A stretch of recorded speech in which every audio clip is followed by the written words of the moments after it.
All right, this is one of the trickier ones, and you might have trouble figuring out how to approach it.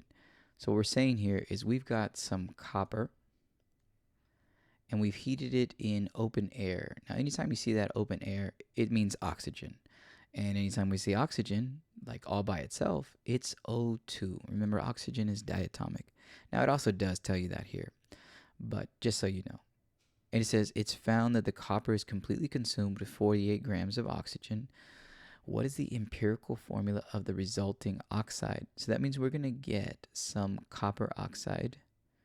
So copper, we don't know the subscript here though, and oxygen, and we don't know the subscript of oxygen. And we've done problems like this before, but you might not have thought to set it up exactly like this.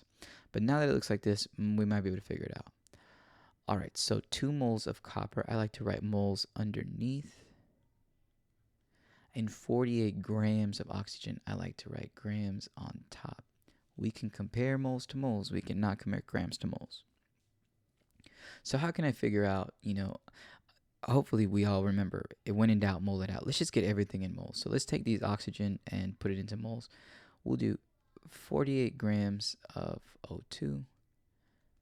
And we're going to multiply by, on the bottom, grams of O2. What am I trying to get to? Moles of O2. How do I do this? Don't forget it's O2. It's not oxygen like a single, it's oxygen doubled, right? So that's 16 times 2, so 32 grams per mole. All right, if I calculate that out, I think I'm going to get, let's see, 48, 1.5. So I'll get 1.5 moles. All right, now this is the tricky part. Because that's 1.5 moles of O2. All of this oxygen, because we said it reacted completely consumed. It reacted perfectly with this amount of oxygen, right? So all of this oxygen, oh, why did I put 1? I'm sorry. All of this oxygen is going to end up into our product. We don't know this subscript here, right? So this 2, right? Oxygen looks like this, like nerdy glasses. Oxygen looks like this. But this oxygen over here is singular. It's not O2. It's by itself. And I guess I can't really think of a better way to say it. So that means for every one of these, I get 2 individual oxygen atoms.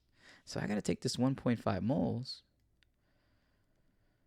and I got to multiply it by 2 because I need individual oxygen atoms. So really what I'm going to get is 3 moles of oxygen atoms on this side. So on this side, my X is 2, my Y is 3. That's the ratio, 2 moles to 3. So my answer is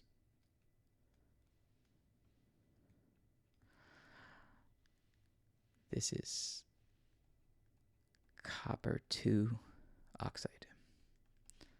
Remember, this tells me the charge. Ooh, no. I am wrong. This is copper 3 oxide.